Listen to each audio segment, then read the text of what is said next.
Have you ever stopped to think what would happen if a stroke or a heart attack struck you while you were completely alone?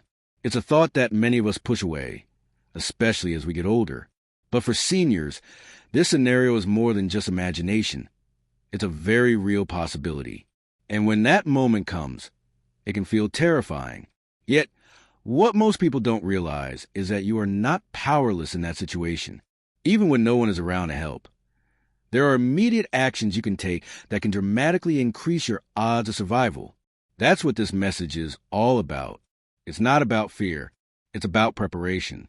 It's about giving you tools and confidence so that if the unthinkable ever happens, you're not caught off guard. You're ready.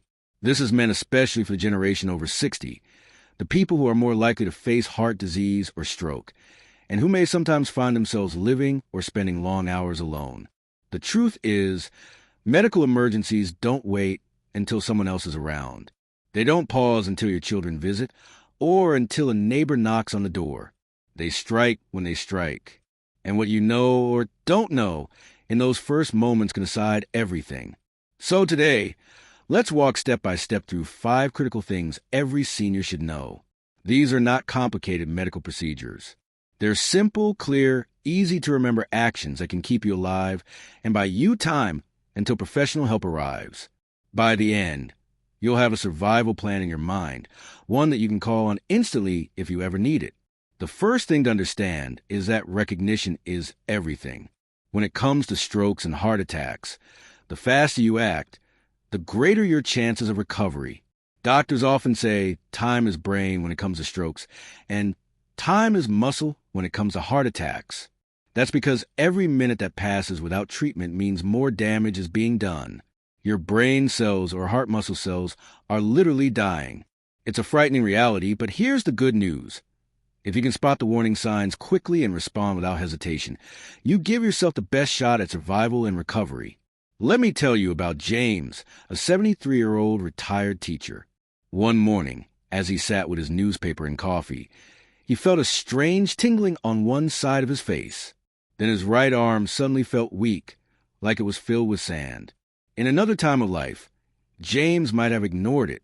He might have told himself he had just slept funny or that it was nothing serious. Many people do that. They wait and hope the sensation will pass. But James didn't. He remembered what he had learned about stroke symptoms and realized that these could be the warning signs. He immediately called emergency services. That one choice, to act without delay, changed everything. Doctors were able to treat him quickly, and today he has only minimal effects from what could have been a devastating stroke. James's story highlights why recognition is so critical. A stroke often announces itself with sudden numbness, weakness, confusion, difficulty speaking, or trouble seeing. A heart attack may start with chest pain, tightness, pressure, shortness of breath, or even something subtle like unexplained dizziness or cold sweats. The tricky part is that these signs don't always come dramatically. Sometimes they're mild. Sometimes they come and go. That's why so many seniors dismiss them as indigestion, fatigue, or just old age. But dismissing them is the most dangerous thing you can do. Acting quickly, even if you're not completely sure, is what saves lives. There's also a psychological barrier that must be addressed. Fear and denial can freeze you. When you feel your body behaving strangely, the first instinct is often tell yourself it's nothing or to wait and see. Sometimes people hesitate because they don't want to bother anyone, or they feel embarrassed about calling for help if it turns out to be a false alarm. But when your heart or brain is on the line, hesitation is the enemy. You must learn to override that hesitation. Think of it as a new habit. At the very first sign, take action. Don't overthink. Don't wait. Your life is worth more than a moment of embarrassment. That brings us to something else that's crucial when you're alone. Having emergency numbers and tools easily accessible. If you keep your phone on the far side of the house or buried in a bag, precious time is wasted. You should always keep a phone within reach, especially in the places you spend most of your time. Your bedroom, your kitchen, your favorite chair. Some seniors also choose to wear a medical alert device, a small piece of technology that can summon help at the press of a button. It might feel unnecessary when you're healthy, but in an emergency, it could be the difference between life and death. The next thing you need to know is that even when you're alone, you are not helpless. There are self-help techniques you can use in those critical minutes before help arrives. One of the most talked about is what's called cough CPR. Now, it's important to say this. Cough CPR is not a substitute for proper medical care. But in certain situations, especially if you feel your heart rhythm faltering or you feel faint, forceful coughing at regular intervals can help maintain blood flow and oxygen. Helen, a 78-year-old grandmother, found herself in exactly this kind of situation. One afternoon, she suddenly felt a crushing pressure in her chest. Her breathing grew shallow. Panic threatened to overwhelm her, but she remembered a seminar she had once attended. She began coughing firmly every couple of seconds while dialing 911 with trembling hands. That steady coughing kept her conscious long enough for paramedics to reach her. The doctors later told her that her quick thinking and the simple act of coughing had bought her precious minutes, preventing her heart from stopping completely. Stories like Helen's show how powerful these small actions can be. The human body is remarkably resilient, but in those first moments of crisis, it needs your help. Even simple breathing exercises can make a difference. Taking slow, deep breaths can help stabilize your oxygen levels, calm your nerves, and reduce the strain on your heart. Panic only makes things worse.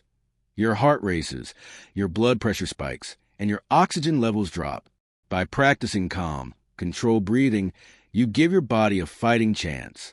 Some people hesitate to try these techniques because they're worried about doing them wrong. But the reality is, doing something is almost always better than doing nothing. The greatest risk is inaction. If you've learned these tools and practice them a little, they'll come more naturally when you need them. You don't have to be perfect. You just have to act. And that's another truth that often goes unspoken. Emergencies are not just about physical readiness. They're about mental readiness too. Many seniors freeze not because they don't know what to do, but because they can't believe it's happening.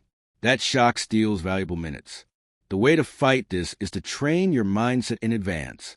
Tell yourself, if I ever feel these symptoms, I will act immediately. Rehearse it in your mind like a fire drill. If you practice the thought enough, it will override hesitation when the real moment comes. Take Carl, for example, a 75-year-old retired engineer. One morning, he felt a mild but unusual pressure in his chest. It wasn't dramatic. It wasn't the kind of pain you see in movies. Just a tightness, a discomfort. A younger version of Carl might have ignored it, but he had educated himself. He had promised himself that he would never ignore a sign. So he sat down, steadied his breathing, and called for help right away. That choice meant doctors were able to intervene before major damage was done. Carl was back on his feet in weeks, instead of months. The reason Carl's story matters is that early recognition often looks small, subtle, ordinary. It doesn't come with flashing lights or sirens. It's a strange sensation, a feeling of being off. That's why awareness is your first and greatest weapon. If you know what to look for, you can catch it early. And when you act early, you change the ending of the story. The truth is, preparation is not about living in fear. It's about living with confidence. Knowing that you have a plan doesn't make you weaker. It makes you stronger. It doesn't mean you expect disaster. It means you respect yourself enough to be ready. Emergencies are unpredictable, but your response doesn't have to be. So if you are over 60, living alone, or spending a lot of time by yourself, remember this. The first and most powerful tool you have is recognition. Notice the signs. Trust your instincts. Don't dismiss what your body is trying to tell you. And then act. Call for help, use the techniques you practice, and give yourself the best possible chance. When a medical emergency strikes and you're alone, there's a natural instinct to panic. Your mind races, your body feels strange, and fear can cloud judgment.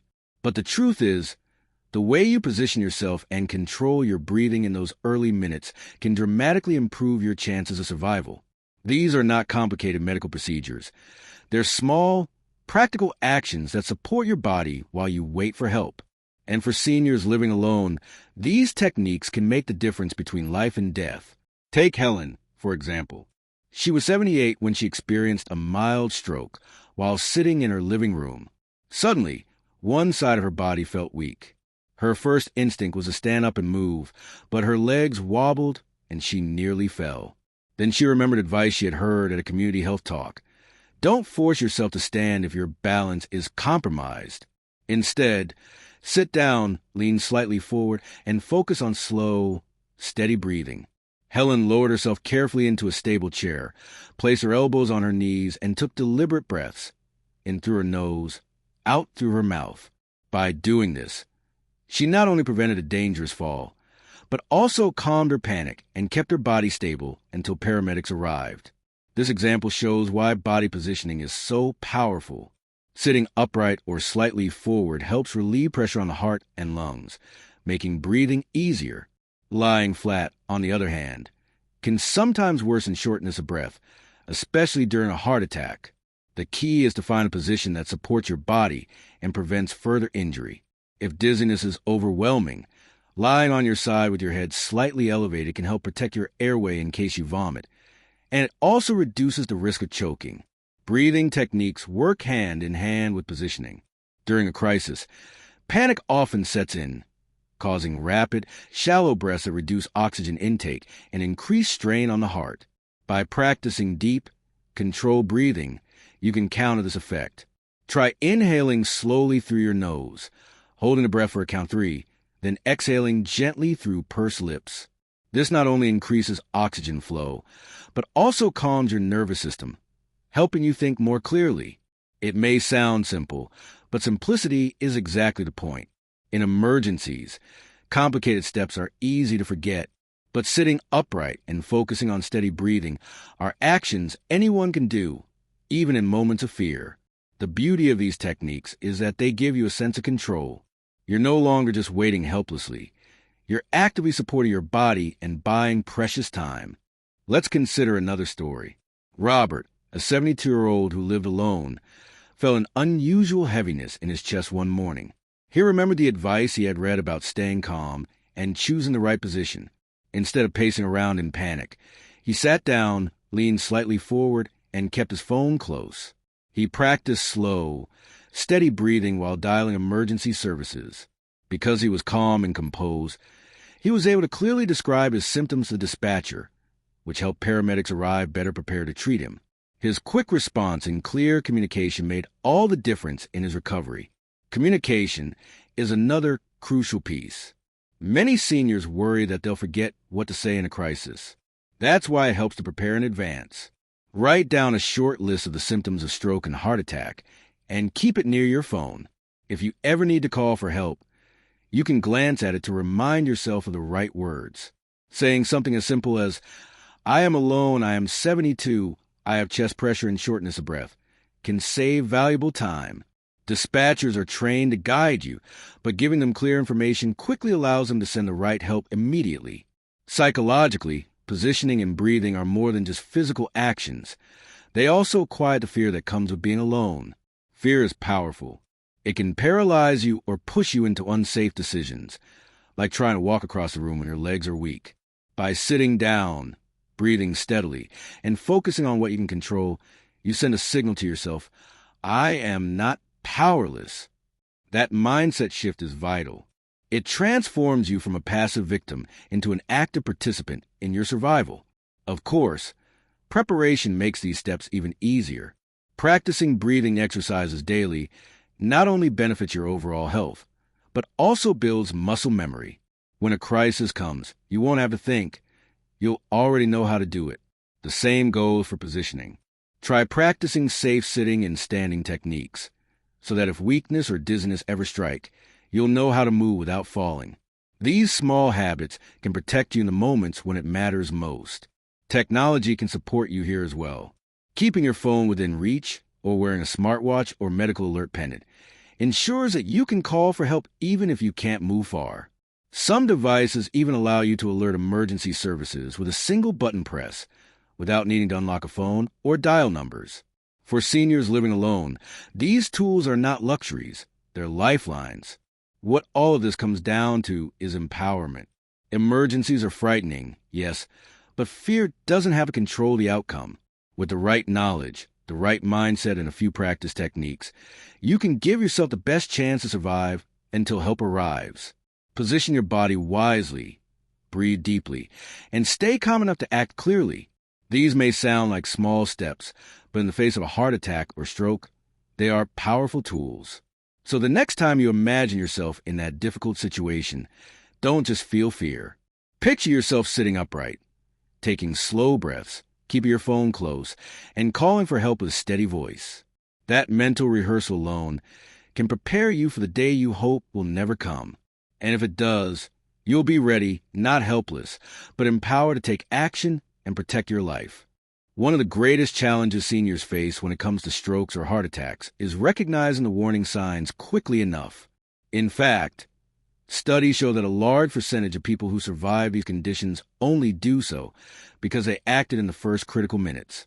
Yet many others delay, dismissing their symptoms as fatigue, indigestion, or just getting older. That hesitation can cost more than time. It can cost independence or even life. Think about Robert, a 72-year-old who lived alone and prided himself on being healthy. One morning, while making breakfast, he noticed an unusual tightness in his chest and a wave of dizziness. His first thought was that it might be heartburn. He considered waiting it out, hoping it would pass. But then he remembered reading about how dangerous hesitation can be. Instead of ignoring it, he sat down, focused on steady breathing, and called emergency services. Because he acted immediately, doctors were able to intervene quickly, minimizing damage to his heart. Robert later said that the decision to call right away was the most important choice he ever made. The truth is that strokes and heart attacks don't always arrive with dramatic, movie-like symptoms. Sometimes they creep in with subtler signals, a tingling sensation on one side of the face, a sudden difficulty speaking, unexplained fatigue, or a sense that something just isn't right. Learning to listen to your body and trust your instincts is essential. For seniors, especially those living alone, this awareness can save not only your life, but also your long-term quality of life. When it comes to strokes, one of the most effective tools to remember is the FAST method. F stands for face. Look for drooping on one side. A stand for arms. Check if one arm is weak or numb. S stands for speech. Notice if words are slurred or hard to form. T stands for time. If you notice these signs, call emergency services immediately. Time is the most important factor because the sooner treatment begins, the better the outcome. Even if symptoms seem minor or disappear after a few minutes, they should never be ignored. What might look like a small issue could be a mini stroke, which is often a warning sign of something more serious to come. For heart attacks, the signs can vary but often include chest discomfort, pain radiating to the arm or jaw, shortness of breath, nausea, and cold sweats. Sometimes the discomfort is mild and mistaken for indigestion. That's why it's important to err on the side of caution. It is always better to make a call and discover it's not serious than to wait and risk permanent damage. Seniors sometimes hesitate because they don't want to bother anyone or feel embarrassed if it turns out to be nothing. But asking for help is never a bother. It is a powerful act of self-preservation. Carl, a 75-year-old retired professor, once described how he nearly made the mistake of waiting. He had been feeling slight pressure in his chest, nothing he thought was urgent, but something inside told him to pay attention. He remembered a health workshop where doctors stressed that chest discomfort in older adults should never be brushed aside. He called for help, and within an hour he was in the hospital receiving life-saving treatment. The doctors told him that if he had waited even a few more hours, the outcome could have been very different. Another important story is a reminder that your instincts are often in moments of crisis. Trust them. Clarity can save time. Having emergency numbers easily accessible is essential. Write them down, program them into your phone, and if possible, consider having a medical alert system. When speaking to emergency services, describe your symptoms clearly and calmly, saying, "I am 80, I live alone, I have chest pain and weakness in my left arm." Gives them critical information they need to respond appropriately. Paramedics are trained to begin care the moment they arrive, but the speed and accuracy of your call can set the entire response in motion. Beyond recognizing signs and calling for help, the mindset you carry into these situations matters. Fear and denial are natural reactions, but they can be dangerous. Denial whispers, "This is probably nothing. Wait it out." Fear can cause panic, making it hard to think clearly. The balance lies in preparation. If you practice calming breathing techniques, rehearse what to say to emergency responders, and mentally prepare yourself to act at the first sign, you're far less likely to be paralyzed by fear or denial. Preparation builds confidence, and confidence saves time. Education is another layer of protection. The more you know about your personal risk factors, the better you can prepare. If you have high blood pressure, diabetes, high cholesterol, or a history of smoking, your risk is higher. Regular doctor visits, honest conversations about your health, and learning your numbers, like blood pressure and cholesterol levels, can give you a clearer picture of your risks. This knowledge makes you more alert to symptoms and less likely to dismiss them. Of course, it's not just about recognizing the signs. It's about acting without delay. Every second counts. Treatments for strokes, like clot-busting medications, are most effective within the first few hours. For heart attacks, immediate medical attention can mean the difference between a small scar on the heart or severe, lasting damage. The clock is not your friend in these situations. Acting fast is the single greatest gift you can give yourself. Imagine for a moment that you're alone, and suddenly you feel a strange weakness in one arm. You could shrug it off, thinking you just slept on it wrong. Or you could remember that this is one of the signs of a stroke. You check your face in the mirror and notice a slight droop. Your speech feels a little slurred. In that moment, your decision matters. If you act quickly, call emergency services, and keep yourself calm and safe, you could be giving yourself a chance for full recovery instead of facing lifelong disability. That choice is entirely in your hands. As we close this reflection on surviving strokes and heart attacks alone, the message becomes clear. Preparation, awareness, and decisive action are your strongest allies. Recognize the signs early. Position your body safely. Control your breathing. Call for help without hesitation. These may sound like simple steps, but together they form a powerful survival plan. Aging brings challenges, yes, but also brings wisdom and resilience. Seniors who prepare themselves for emergencies are not living in fear. They are living with empowerment. They know that even in moments of vulnerability, they have tools to protect themselves. It's not about eliminating risk completely. It's about stacking the odds in your favor, giving yourself every possible chance to survive and recover. So if you take just one message from this, let it be this. Trust your body, trust your instincts, and act fast. Don't downplay your symptoms. Don't wait for them to pass. Don't worry about being a burden. Your life is worth every call, every precaution, every ounce of preparedness. And when you think about the possibility of being alone during such a frightening moment, don't dwell on fear. Instead, picture yourself prepared, calm, and ready to act. That image alone can change the way you face uncertainty. Because the truth is, survival doesn't always come down to luck. Often, it comes down to knowledge, preparation, and the courage to act when it matters most.